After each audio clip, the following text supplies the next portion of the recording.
in OCD, it's like, I don't think people understand what it's like to have your brain consistently attack you from the moment you're conscious to the moment you pass out. I just thought my brain was misfunctioned. I had no clue what was going on. After about 3 years of this, I got to a point where I was disconnected from reality and I was such a numb human being. I went from somebody who was super outgoing, but at that point, I mean, I was like 70 pounds lighter than I am today. I looked like skeleton and bones. I was extremely pale because I wouldn't leave the home. The OCD expert in our area fit me in, and after a couple of sessions, he sits my mom down, myself, and says, "You're the worst case of OCD I've ever seen. It's gonna take about 4 years to see a little bit of improvement, but I'm gonna be honest with you, you're probably never gonna work and you're gonna have to live at home." To the community, it's like, I wish I would have asked for help. I wish I would have reached out. In life, anytime there's something challenging in front of us, we have to face it. That's not even like an OCD thing, that's a life thing.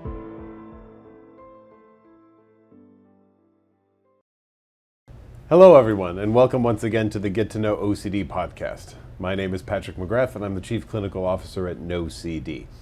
If you're looking for help for obsessive compulsive disorder, check out NOCD.com. And if you like the Get to Know OCD podcast, subscribe to our YouTube channel. I'm really excited today to have someone that has been on many Zooms with me for so many webinars and different things. Chris Trondsen, welcome. Yeah, welcome. I know we've talked about having our own show. We have, but yeah. This is you. Okay. So I'm just happy to be like the person being interviewed, the passenger today. Thanks so much for having me. Chris, tell everybody a little bit about yourself, just in terms of where you're working now and everything. Yeah. We'll get into some other things, but what are you currently doing? Yeah, so my name's Chris Trondsen. I'm a licensed therapist here in Orange County. Well, not here, but in Orange County, California. It's between San Diego and Los Angeles. So I treat obsessive compulsive disorder, body dysmorphic disorder, and related disorders. And it's been kind of like a full circle moment, having those disorders myself and seeking out treatment, and now being able to get licensed and treat individuals with the same disorder. So full circle moment for me. If you could give your OCD a nickname, what would it be? Okay, so it's funny because sometimes I'll tell my clients, we got to name the OCD, we got to separate from yourself, and everybody asks me, did you ever name your OCD? And I didn't. Okay. So I don't know if he's going to see this, but growing up, there was a kid named Christopher Martin, and we had the same first name, different last name, and we were always on opposite sports, and we were always like super competitive. So I was like, if I'm going to name my OCD, I'm going to name it Christopher Martin. So I'm a very like, let's tackle things, let's take it home, let's conquer. I'm very competitive, so I think naming it that would have pushed me, but never named it. But okay. Now it has a name. Now it does. There you go. Okay. So, obviously, reading your bio, obviously, OCD's never been a big influence in your life or anything like that, right? No. I think I had it a weekend in the summer of 2020, yeah. No. As anyone knows who's seen our webinars, you are so open and so great for the community to talk about what OCD has been like in your life, and BDD as well, too. Could you, maybe though, for those who aren't as familiar, kind of walk them through kind of what happened? And I know you share the details, so I think this will be a really eye-opening story for some people if they aren't aware of it. Yeah, it's funny because I always think that people not in our community, not diagnosed, doesn't understand that how much OCD and these related disorders dominate our lives. And I started showing signs of OCD as a little kid. It mainly showed up more in like what I would say traditional symptoms. I really didn't like the way of things feeling on me. It was much more just that what now we call kind of that typical just right. So I could only wear slip-on shoes. I hated the feeling of laces on the top of my feet because they were never even. My mom, I know, wearing laces, treatment works. Wearing laces. Works. Yeah. I did not like, my mom would set my clean clothes like on top of the toilet to get me out of the shower, and I'd freak out because I just associated toilet with gross, toilet with dirty, and now my clothes are dirty and I don't like to wear it. Sure. And also my safe color was yellow. So if I saw an item at a store when I was a little kid that was yellow, I would cry, throw a fit. I needed that. Just something about it made me feel like monsters would go away or I'd be protected. But as I started getting a little bit older, it really turned into perfectionism of items. And so I would get like a brand new art kit and not use it. And my mom would say, why wouldn't you use your art kit? You wanted it so bad. but I didn't want to open things because what if I didn't draw it perfectly, or what if I broke one of the crayons or things like that. I remember going to school and one of the soccer balls went under the chain link fence and we climbed under it and it ripped my shirt. And I grew up poor, so my mom's like, that's fine, I'll sew it. And I remember when I had to wear that shirt, I would just walk around school holding over it because there was something about that rip. It didn't look right, it wasn't even, and it just covered and bothered me. At the same time, body dysmorphic disorder started to emerge. The biggest moments that I remember is it started with my hair being perfect. And I remember when I was a little kid, probably in 3rd grade, so that's 8, 9 years old, I would, after recess, I would look in the shadow to see if my hair was sticking up. And I was an athletic kid, so I'd play sports and everything. And I started bringing combs to school and hiding them in like a lunch sack. And when the first bell would ring, we'd have a little bit of time before you had to be back to class. And I'd go to this bathroom not a lot of people were in, and I'd just sit there and I'd comb my hair and get it wet and try to get it combed perfectly. And we went on a trip once, and I remember not liking how my hair looked, and so just sitting in the bathroom for hours just combing my hair, and my mom kept coming up, and I'd run over and pretend I was reading to get rid of her. So those are some of like those small signs that I started to really see, and they started to grow until I would say in high school is when OCD and BDD really just, for me, just kind of came to bang. And was there a point then that you thought, wow, I'd like to treat this one day? Or did you even know what therapy was at that point in time? No, when I went into high school and things really started to get bad, I had no clue what was going on. Now I can identify it as relationship OCD, but I would say that was like the first subtype that really dominated my life, and it wasn't necessarily the traditional sense of ROCD that we understand with relationships. That came later, thanks OCD. Yeah. But in high school, I was so obsessed of not hurting people's feelings. And it wasn't, I know sometimes when OCD impacts little kids, they'll apologize a lot or everything's okay. And luckily I had enough social sense to know that I can't walk around in high school and be like, are you mad at me? But I would come up with these like sneaky compulsions in order to get reassurance that things were okay. So an example is like if I'd go to a party on the weekend and I was with all my friends and we'd have a good time, if somebody left and didn't say goodbye to me, I'm like, they don't like me, they're not gonna be my friend anymore, my friend group's gonna dissipate, I'm gonna be all alone. And I would like not sleep that weekend, I'd ruminate about it, I'd write their name kind of down, and then Monday was so stressful for me because what I would do is everybody I didn't say bye to at the party, it could be 20 people, I would walk around campus to find them and I'd be like, what's up, Ryan? How are you going? It was so good seeing you that weekend. They'd be like, yeah, it's good seeing you too, man. And I'm like, oh, but you left. I didn't get to say goodbye. And he's like, I know we had to go, but oh, it's so good seeing you. And I was like, whew, and I'd come home on Monday. Okay, I saw everybody crossed off the list. Summers was hell for me because my brain would make up stories about, oh, all these people are going to stop being my friend because I'm not seeing them as much. So I would say for OCD, that's what really dominated it. And then with a body dysmorphic disorder, I got so fixated on acne.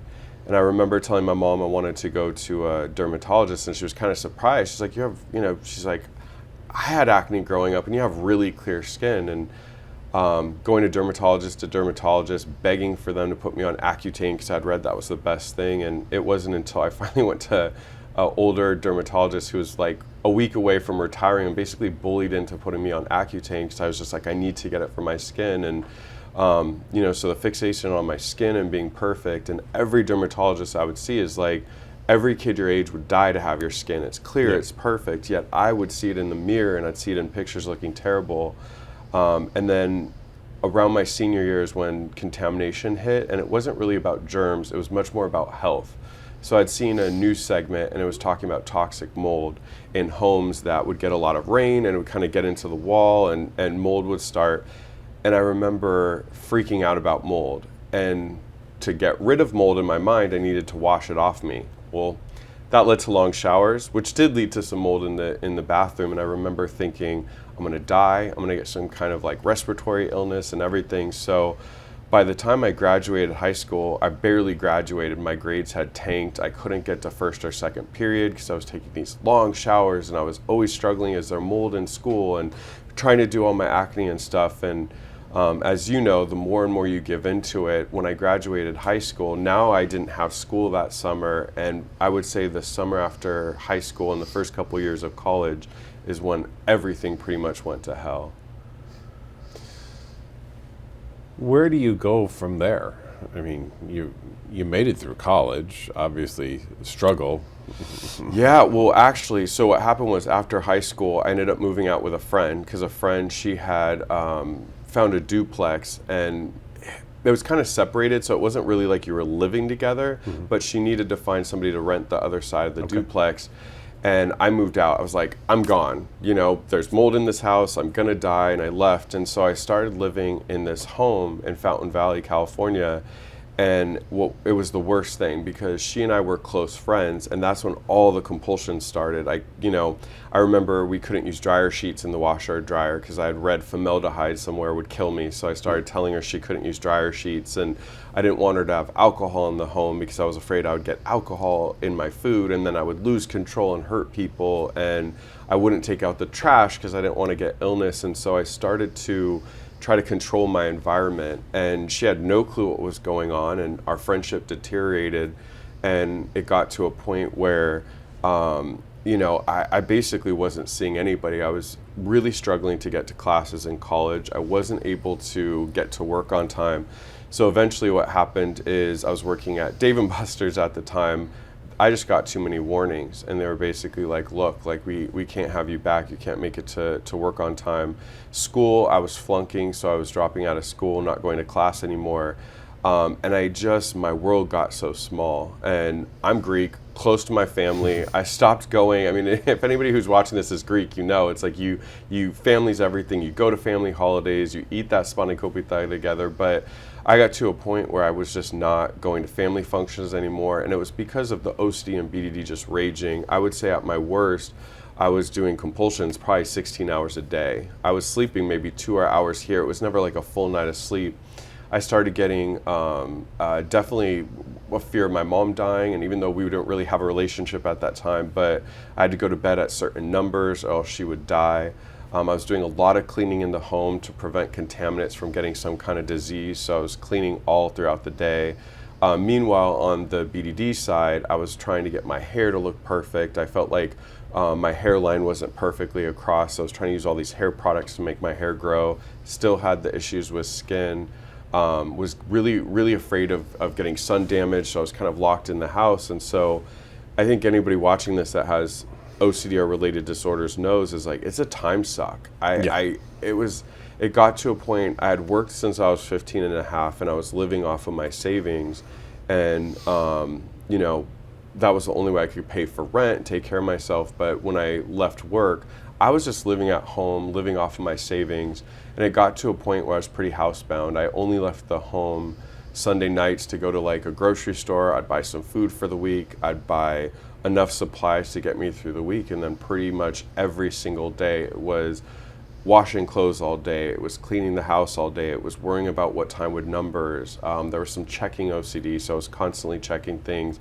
I had fears I was gonna like snap because of the alcohol in the fridge and kill my roommate, and so I was like avoiding her and knew her whole schedule so I wouldn't be around her. And then I was constantly in the mirror trying to fix my hair and my skin, and to me it just become repetitive and repetitive and repetitive and repetitive. And for me, after 3 years of that, I remember watching the film The Client. It was a John Grisham novel. It has Tom Cruise in it. And I remember watching it, and in the scene, in the beginning of the scene, they kind of plug the exhaust pipe, and the character that does that obviously passes away. And after about 3 years of this, I got to a point where I was disconnected from reality, and I was such a numb human being. I went from somebody who was super outgoing, super engaging with people, somebody who loved life and loved people. I was on prom court, played sports, but at that point, I was like 70 pounds lighter than I am today. I looked like skeleton and bones. I was extremely pale because I wouldn't leave the home. I was constantly in my head, and I remember thinking like something, you asked like, did I know to get help? Even at that point, I just thought my brain was misfunctioned. I had no clue what was going on. And I just never was somebody that talked about mental health. That wasn't something that people talked about. So it wasn't even that I didn't know it was an OCD diagnosis. I didn't even think it was something that was wrong. I didn't even think it was a problem. I just literally thought, I have an uncle with special needs, and I was like, I didn't really know how it worked. I was like, maybe that's what's happening to my brain and I'm losing the ability to function. And so for me, I remember thinking like the only way out was to just end it. That was pretty much for me. So I don't know how much details I can get, but you can always, blink it out and stuff. But it was, for me, we had a garage that we used only for storage. And I remember after seeing the client thinking, okay, exhaust pipe, you go in and stuff. And I remember I knew my roommate's schedule because of fearing I was going to kill her. So I knew that she wasn't going to be home. And she was the kind of employee that she could like get hit by a car and still go to work. She never missed work. And so I timed it, pulled the car in the garage. And I just remember running, the engine, and I was sitting in the car. And after about 2 minutes, I remember getting out of the car and going in the mirror and looking myself dead in the eyes and saying, "Are you really going to do this? Are you done? Is this kind of like the end for you?" And I remember just thinking, I don't want to live anymore. Like, I don't see a way out. It feels like a never-ending loop.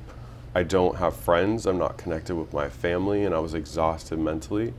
I was exhausted physically, and I no longer saw value as existing. I no longer saw me as a value as well. So I remember getting back in my car, running the engine, and just being ready to die. My roommate came home, which divine intervention is the only thing I can explain it, because like I said, she didn't ever come home. And I just remember her opening the garage door, banging on the car door, calling the police, and just I remember getting taken to a hospital. And it's, I remember waking up in that hospital and being so angry because all my brain kept yelling at me was, now I have exhaust poisoning and I'm going to die that way. And I think for me, I was so angry that she came home and saved me because I just didn't want to go on anymore. I was confused at what I was experiencing. And the thought of having to go back into that cycle was exhaustive. So obviously now I'm thankful, and many of us are. Thank you. But although that was probably the lowest moment and the lowest experience in my life, it's crazy because all the time people will ask you, like, what's a moment you regret and you could go back and change? And, when I'm doing it with friends who don't get it, I'm like, oh, I had this like really bad side part when I was in middle school, and that's the one thing I'd changed. But to the community, it's like, I wish I would have asked for help. I wish I would have reached out. I will say the only good thing that came out of it is I did get help. Yeah. My mom and I connected, and to answer your earlier question, that was really what kind of turned my story around and finally trying to make sense of what was going on in my head. Yeah. And even your recovery wasn't easy. No. Well, as you know, Patrick, I mean, even now, people don't go straight to NOCD. They don't go straight to help, right? So we had kind of landed on depression. I mean, we were like, this has to be depression. Sure. So it was about 1.5 years of seeing different therapists, a lot of talk therapy, a lot of, imagine you're on a beach, a lot of like deep breathing. And I remember one of the hardest moments of my life was like sitting there and telling my mom in the kitchen, I was like, Mom, I can't do this. I'm only doing this for you, and I can only give you about 1 year. I'm done, dude. I'm fucking exhausted. And when people ask me what it's like to have OCD and BDD, I mean, in OCD, it's like, I don't think people understand what it's like to have your brain consistently attack you from the moment you're conscious to the moment you pass out. And sleep was like the only solace. Sure. But you wake up and it's almost like your brain knew you were asleep, so it just hits you even harder in the morning. And I would wake up and just lay in bed for hours and just be like, how am I going to do this? And the only thing that got me through was just seeing my mom's face break down. She's like, Chris, please try for me. Please fight for me.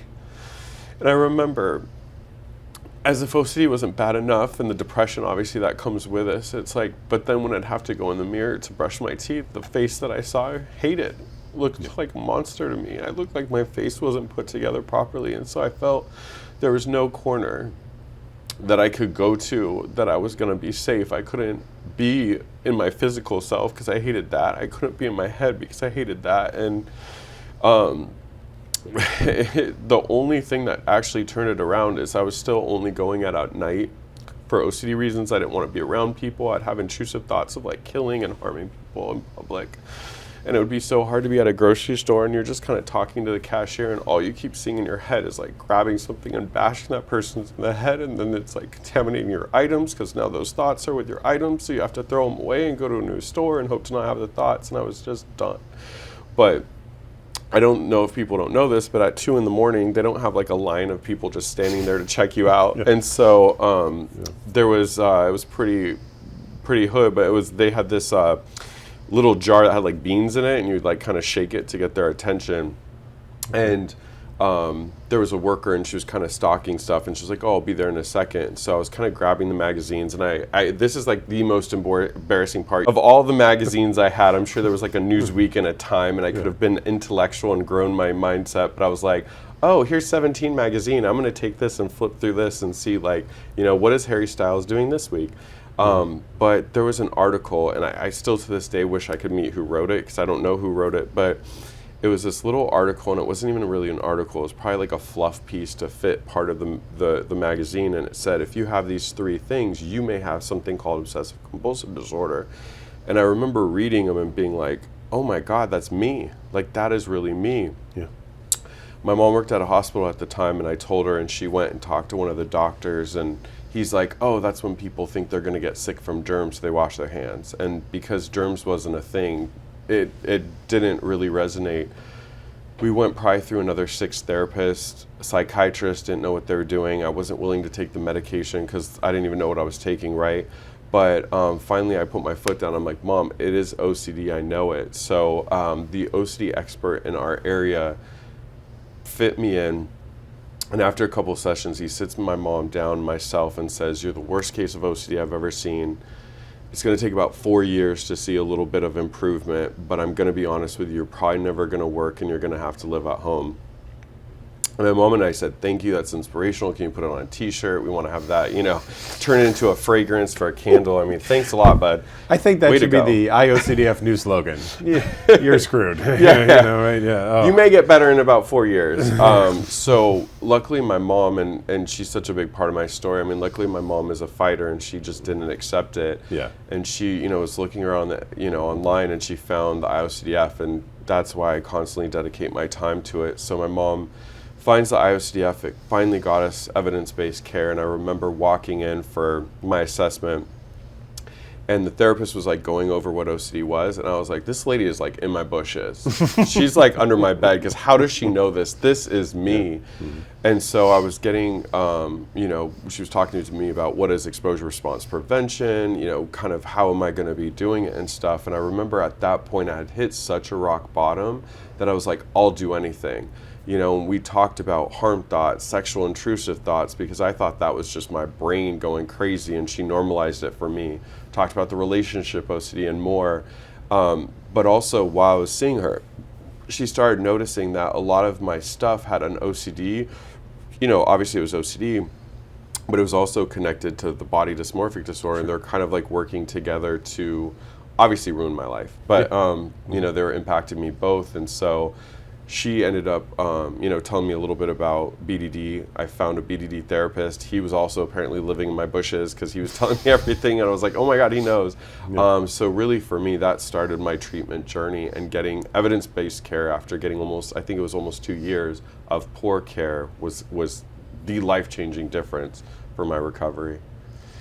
And we spend a lot of time, and you and I have talked about this when we're together in webinars, about why evidence-based care is so important, and you could be the poster child for that experience, right?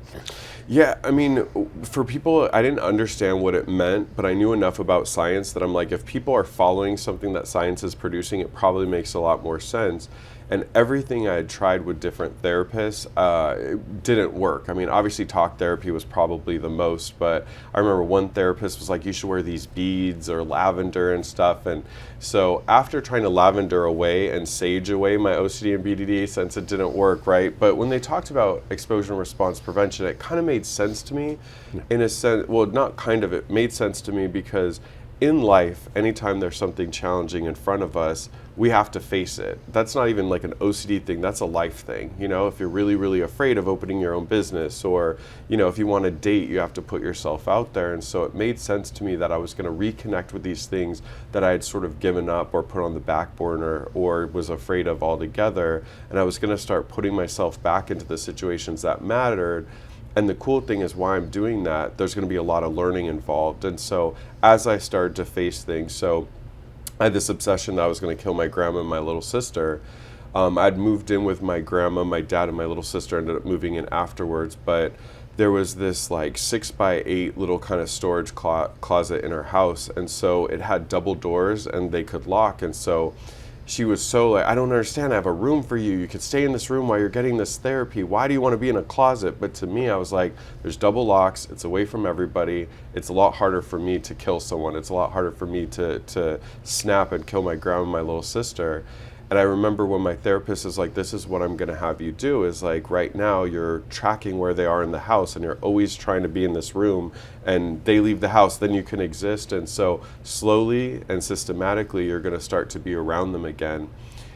And our brains are always highlighting the fear part. And she really had me highlight, you miss them. You love your grandma. You love your little sister. And so it was pretty freaky when my grandma would walk down the stairs. My biggest fear with her, I'd seen a special, or not a special, but like a 60 Minutes, and it was where two grandkids found their grandma's will, and they found that they were getting the money, so they pushed her down the stairs and then got away with it for like 50 years. But then one of the guys told his wife, and then he cheated on his wife, and she told the cops. So that is the lesson of this whole podcast. Do not cheat on your wife, because she will tell the police that you killed your grandma down the stairs 40 years ago. You heard it first. Yeah. So that's what I want people to get from this weekend. But no, so what happened was that thought popped in my head. Yeah. And now I don't come from money, so I wouldn't have won anything, or wouldn't have gotten anything, but my brain was like, you're going to push her down the stairs. You're going to get away with it. And then my brain would start to come up with how I was going to get away with it. And then I was misunderstanding that must be me wanting. But an example of an exposure, it's like anytime she'd go down the stairs, I would have to go behind her. And what would happen, my brain is like, you're going to push her, you're going to push her. The biggest mistake I would make before my therapist helped me is, in my brain, I was coming up with all the reasons why I wouldn't hurt her. And logically, that makes sense. Okay, I could do a PowerPoint on why I wouldn't hurt my grandma. I love her. In fact, if anybody hurt her, I'd take you out. I'm from Long Beach, okay? These things are serious. But finally just saying, you know what? You win. Yeah. You know more about me, OCD, than I know about myself. I'm not going to deliberately do it, but if at some point I do it, I mean, you must know more about me. Let's go. And it sounds a little crazy to just go there mentally and physically, but it's like when I would do that, my brain would shut up. Mm-hmm. And I think outside of individuals' exposures, I started to learn, it's like when I stopped arguing with my brain and just letting it win, like, I'm going to kill people, I'm going to do this, I'm going to get this disease, etc. Sure. And then physically backed it up with behavior, my brain got quiet.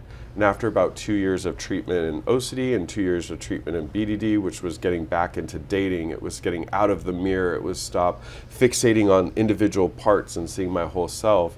I remember finishing treatment, and it was like I was a different person. You know, I was this person that lived in this little room to start living into a room, and I ended up getting a job at a gym and started playing tennis and getting back out there. I will say one of the hard things about recovery, though, is the time loss and the sadness and the grief. I just remember, I was working at a gym, and I was about, I think, 24 or 25 when I was done with treatment, and I got a job there and everything. And it was like the people around my age were high management. I was working in the same as like 18, 17-year-olds, right? And so I think that's a part of the hardest part, was just afterwards and just thinking like, oh my God, this disorder has taken almost like 6-7 years of my life. Right. But I mean, we all go through stuff, and I had to say, okay, at least I did something about it. At least I fought through, etc. So Evidence-based care is important. It's what got me back to living after so many years of treatment that just didn't work. How do you go from all that you went through there to this is what I'm going to do for a career? Good question. So thank you. So I had always had a fascination with music videos. I always wanted to direct music videos. Part of it is because I love music, but I sing like a cat, a dying cat being ran over twice. Yeah. Everybody keeps inviting me to karaoke, and it was like the one time my friends conned me into it. They went to the DJ and put in for Backstreet Boys, I Want It That Way. So I go up and I sing, and all my friends are like, "We are so sorry for forcing you to sing. We will never ask you to sing again." And even the DJ was kind of like, "Oh, okay, you sang," and like took the mic. So I've learned I can't sing, but I can't play an instrument. So I always wanted to direct music videos, and I had started to work in the film industry before I got sick. And then obviously I had to drop out when everything happened. And so I went back into the entertainment industry after I finished treatment. I was working on commercials, and I started going on camera, and I was working on American Idol, America's Best Dance Crew, So You Think You Could Dance, X Factor, Dancing with the Stars. But there was something missing in my life. I think if I never had gone through what I went through, that's what I'd be doing right now. I wouldn't be talking to you. I'd be, I was working 80 hours a week, just working at the Golden Globes and the Grammys and the Emmys, and I love all that. And there was a support group that was local to my house, and they wanted a peer person to help run it with the clinician. And it was Tuesday nights, and every Tuesday night I would just leave feeling so fulfilled. And I'm like, well, I never did good in school because of OCD. I was also a perfectionist who would reread. But I started taking psychology classes, and I was like reading the whole book, and I was going in, and I was getting good grades, and I was fascinated by the brain. And I just kept going. And a lot of the people at the support group, they were always like, "Oh, I wish you were my therapist." And I was like, no, I'm doing this other thing and stuff. And I just kept going. And then finally I said, you know what? I'm young, I don't have kids yet. What if I just did both? Yeah. And so I went to school and then just kept going, went into grad school, got licensed, and still work in the entertainment industry. It's the good thing is the entertainment industry is a very nights and weekend thing, and therapy is a very daytime thing, so I can do it.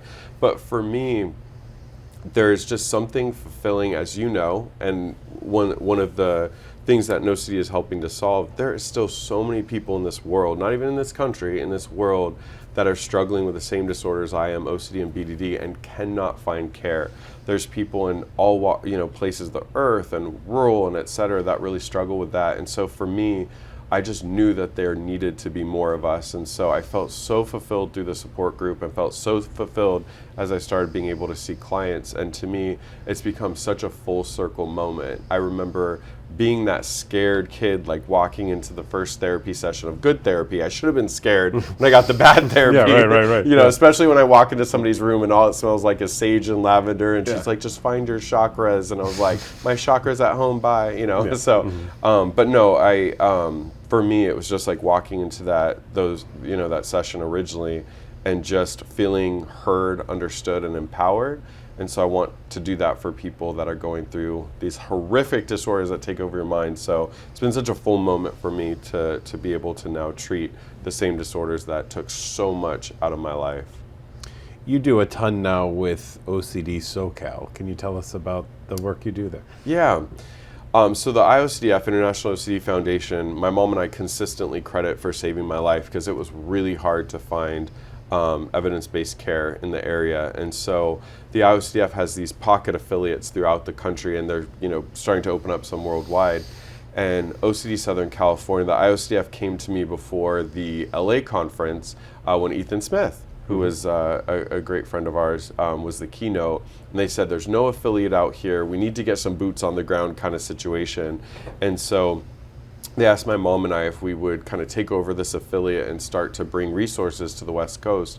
And originally it was kind of just to help promote the conference, but we started getting so many people involved. Barbara Van Noppen, who works at USC, an amazing clinician who came up and coined the term family accommodation OCD, became president. My mom and I stayed on the board, and we got us big kind of group. And now we have 11 board members. We have these regional councils in all these different regions of Southern California.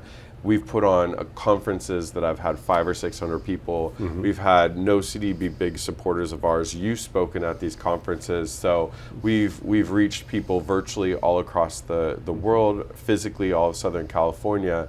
But to me, having this disorder, it's so isolating, whether you as a person with OCD, or as a family member or loved one. And so what we're trying to do, I think IOCDF does it on a larger scale, but OCD Southern California on a more local scale is trying to give people resources, community, education, so as people are navigating the treatment, they don't feel like they're doing it alone. And also we're trying to point them to care that is going to be the kind of care that they need if they also want to recover. OCD doesn't care about your friends, your family, your loved ones, and pulls you away from your mom, who is now so involved in your life. And she's a Greek mother, so she has to be, I understand. But yeah, but tell me about you and your mom, because I mean, she's just such a special person. I love your mom. She's so great. So yeah. One thing I want to say real quick, I will always say this, and I'm gonna kiss your butt a little bit. One of the best talks I think you ever did was the talk that you did for us when you talked about OCD doesn't have your best interests at heart. Yeah. And I think you just hit it. And I think sometimes people with OCD are too on a micro scale. I know I was, but if you kind of pan out, it's like to have a relationship with OCD where you're giving into everything it says, there is no room for the rest of your life. And you talked about that of just, it doesn't have your best interests at heart. Your family does, your values do, et cetera. So I just wanted to plug that because you sparked that in the beginning. But yeah, so my mom's a Greek mom, and Greek moms are already overprotective. But I will say, nobody's met them yet, but even worse, they're gonna see this, and I hope they don't take it too to heart. My Greek aunts, they are more abrasive, okay? So let me tell you about that. But no, my mom, I'm gonna get emotional. I mean, my mom, when the IOCDF asked me to be the keynote, they were like, I know your mom's part of your recovery, and they're like, do you want her to come up for the last 5 minutes? And my mom and I were talking, I was like, Mom, you're too big part of my story to be 5 minutes of my keynote. And so we ended up weaving it back and forth. But besides the IOCDF, I mean, I credit my mom for why I'm here today talking to you. I would absolutely not be on this planet anymore. I would not be here without my mom. It's funny, I've been at this conference and I was telling, everybody keeps asking Ethan Smith, where's Katie O'Dunn? But everybody comes up to me and they're like, where's your mom? So I was like, okay, my name badge needs to be like, formerly Chris Trondsen, now known as Liz's son. But I mean, my mom never gave up. No. And there was so many times she should have given up. There were so many times that she should have taken care of herself. And I feel a lot of guilt. Yeah. Because so much of her life was taken over by this disorder and about taking care of me. And, I always feel bad. And I would say part of my motivation to recover is her. We didn't have a lot of money. Insurance wasn't covering OCD treatment at the time, and I remember her sending out a note to my aunts and just saying, we can't do Christmas this year. We don't have the money to do it. I have to pay for my son's therapy. And it's amazing because my aunts still to this day keep donating to the IOCDF for Christmas and other things, but she just spent so much time back to back to back, year after year, to help me get better. And she would tell me constantly when we would hit barrier after barrier until finding the right therapy, she's like, I will not give up on you. We will figure this out.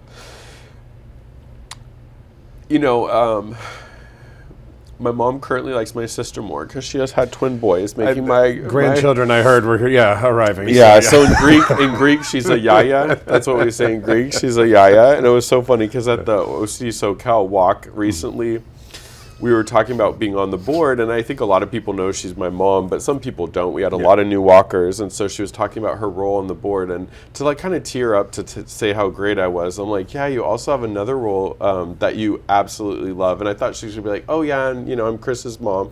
She's like, I'm a new grandma. I have these 2 grandsons. My daughter brought me a grandson. I love it. And I was like, I have been betrayed. But in all seriousness, I mean, I think us advocating together, speaking together, we run a family and loved one support group that you've come on to before. The advocacy that we've had we've gotten to do together has absolutely made us like closer than I think I ever would be. We don't live together, and we're not even like super close in distance, but because we advocate, we're constantly talking on the phone, we're coming up with different things, we're answering emails together. You know, I'll tell somebody, you know, Mom, this person is needing to talk to another mom, you know, and my mom's like, I'll do it, and she's on the phone. And so my mom not only obviously was a big part of my story getting me care, but she's a big part of my story because we advocate together, and it's made us extremely close. And man, I just love her. I am always thankful that I, you know, was picked. I don't know how it works, but that she picked me, I picked her. I don't know. I that is way above my pay grade how all these things work. But I'm so glad that she's my mom because you know, not all parents are supportive. Not all parents fight the way that she did. And going through this process, I never thought I wasn't going to get better once we knew how to do this because my mom was so driving the whole ship. Yeah. No, she's an inspiring person. She loves you. She loves you. She loves Ethan. She loves all these people. So now that the grandchildren fight, I have you to fight. I mean, it's just getting to a point that I'm like, am I like 97th on your list? What's going on here? Looking back, so like even I point out, you're wearing shoes with laces now, right? Yes. I mean, can you even recognize that person back then anymore? Is there any connection to that at all, or what's it like? No, I mean, great question. I'm like, you're so good. You're so deep. I love this. No, I mean, I think there's a photo that I have because of the body dysmorphic disorder, I did not let people take photos of me. It's kind of haha now. It's not very funny back then, but my mom at her hospital, she'd always have a picture of my sister every year, like a picture. My mom was like one of those people that made us take a yearly picture, and I wouldn't take a picture because I hated the way that I looked. And I remember one day one of her employees went in and was like, all of us nurses were talking, and we just want to say we're so sorry you lost your son. And she was like, what do you mean? And they're like, well, you've had the same picture of him forever, right? Oh, wow. But I'm thankful that there was a picture that was taken that I still have to this day. And it must have been like my 19th or 20th birthday, but I was washing my hands nearly 200 times a day, and I was scrubbing my face nearly 200 times a day, and I was scrubbing my body. And I'm holding, I think, a cake or something, and you can see in the picture my hands are just red, ripped, and blood, and my face is just red. And I have another picture too where I'm just so pale because I didn't leave, and I was so thin, and not like ooh, I'm sexy, lost 5 pounds for summer thin, but I'm talking about like unhealthy. You can see, you know, ribs kind of unhealthy, and you know, my sister, I'm very close with her as well, and you know, my sister and I, we're doing this talk or whatever, and you know, I have my own guilt with my sister because obviously I was dominating most of the attention, but of course we were looking for pictures to put up for this talk, and she was like, oh, that was when you were sick. Oh, that was when you were sick, because she's like, I could see it in your face, I could see it in your being. And so looking at that person, it's, you know, I have pictures before that happened, and I'm like, man, I was so full life, I was so happy, and then there was just this period where I lost who I was. And that's why I always tell people, like, if you're not getting help, you're going to lose yourself. And I really lost that. But no, I mean, it's funny because people are like, do you recognize the successes? I'm like, if I had to focus on every time I'm doing things that are tough, I'd be exhausted. Yeah. I flew here. I never would have flown. I thought the radiation from going through the airport, that machine, I don't even know what it's called to this the day. X-ray machine? Yeah, the X-ray machine, that was going to give me cancer. I read somewhere that you get exposed to radiation on a plane, that would have given me cancer. So traveling was out. Wouldn't have stayed at a hotel because other people would have been there. I don't know where that is. I was, you know, walking down the street. I would stopped walking in public because my brain was like, you're going to grab someone and throw them into a car. I ate food without checking the expiration date and without sniffing. I mean, constantly, minute by minute, I'm doing things that I never would have done those years ago. So now it doesn't feel like effort. It doesn't feel like work. I'm just living life. But no, I mean, I just cannot imagine being that person again. And I think that that's what's so great about the treatment is not only do you get better, but you start to move further and further away from that person you were when you're at your lowest. And so although I'm not happy it happened, but I'm thankful for those pictures because I think it's a constant reminder of like, if you ever decided, which I won't, to go back into giving into these disorders, like this is exactly what ended up happening. You never want to be in that place again. asked anyone this question, actually. It popped in my head. But I'm wondering if you might have a message to siblings of people with OCD who probably do feel like all the attention goes here and they're missing out. What do you want to say to them? Yeah. You know, my outside of my mom, because my mom is the most amazing person in my life, my sister is the second. You can't ask about my sister or my mom if we ever do a live stream again. I hate one and done. I hate crying. I hate crying. The BDD is like, you're gonna look bad on camera. No, I mean, my sister, like I said, I love my family, but I really love my mom and my sister. And you know, we once again, we did this event together and we were speaking, and it was for the first time I had this moment. I'm going to air out my dirty laundry. My mom had kind of like a stash of money for emergency money at the house, and I remember very fixated on my haircut. If my hair didn't look a certain way, I felt like it made my facial structure look a certain way, and I was getting compulsive haircuts at the time. And once again, I didn't grow up with money, so my mom wouldn't give me money, and she's like, your brother keeps stealing the money, and hid it and told Selena, that's my sister's name, hold on to the money, don't give it to your brother. And I remember so desperate to get that haircut because I felt like if I didn't, I would look ugly at school and people would think I looked bad and judge me.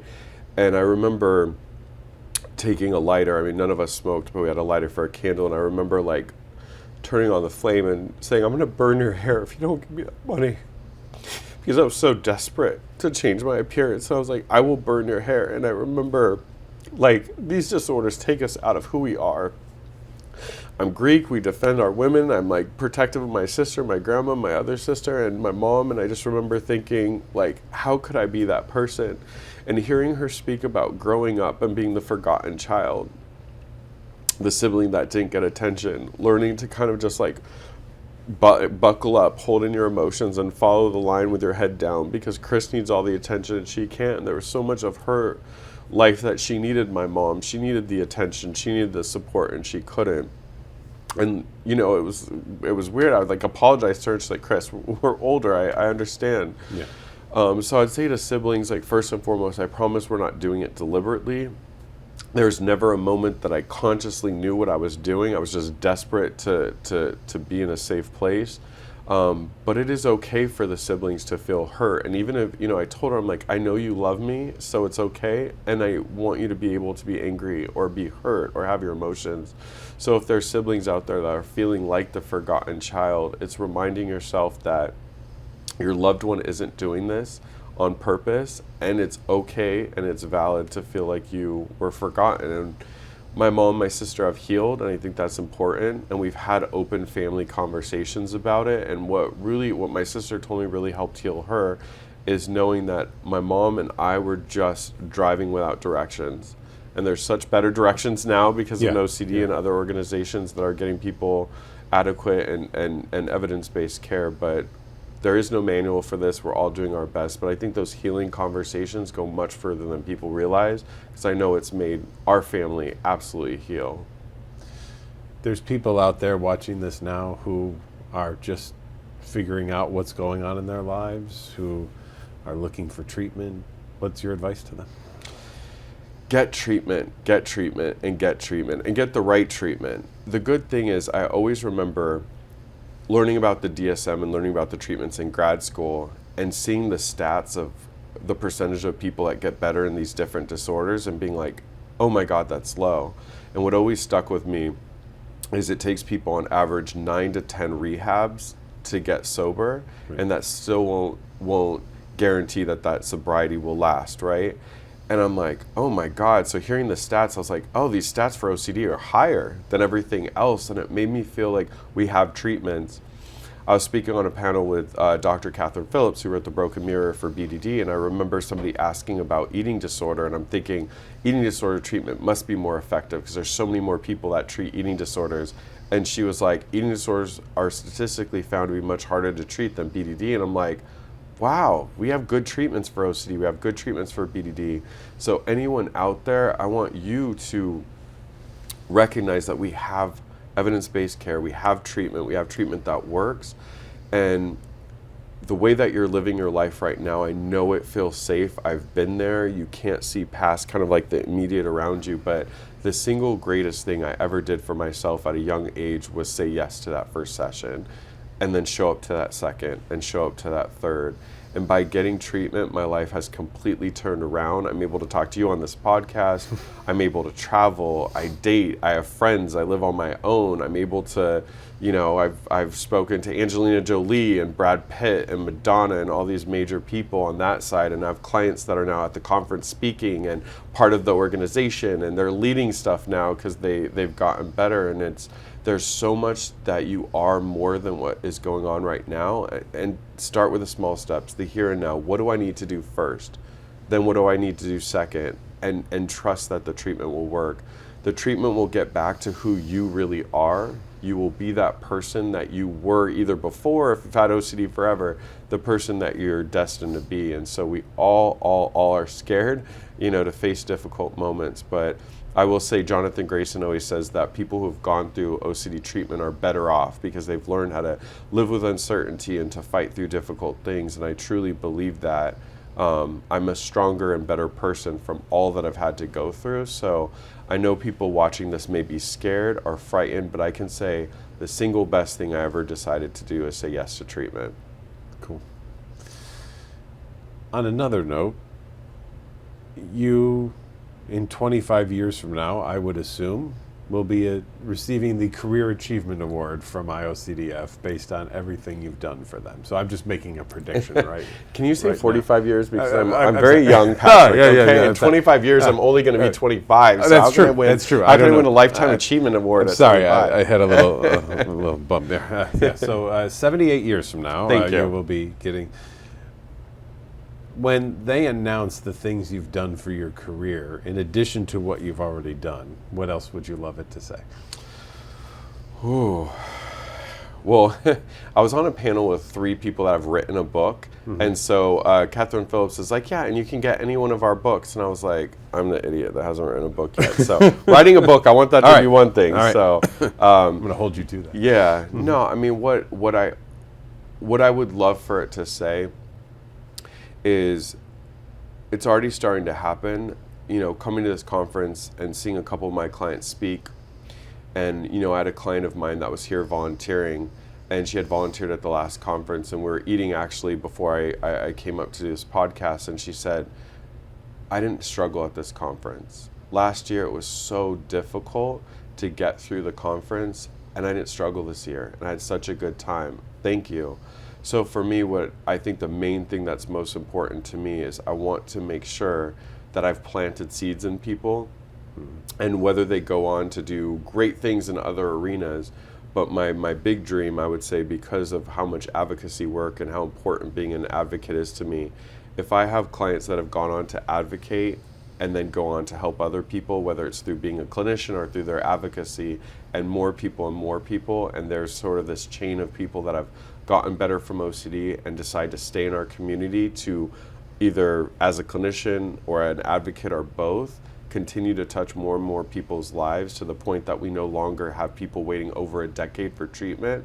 If I had a part in making sure that more and more people get treatment quicker, and through advocacy the public has a really good understanding of OCD, I feel like I would have accomplished a mission that's important to me.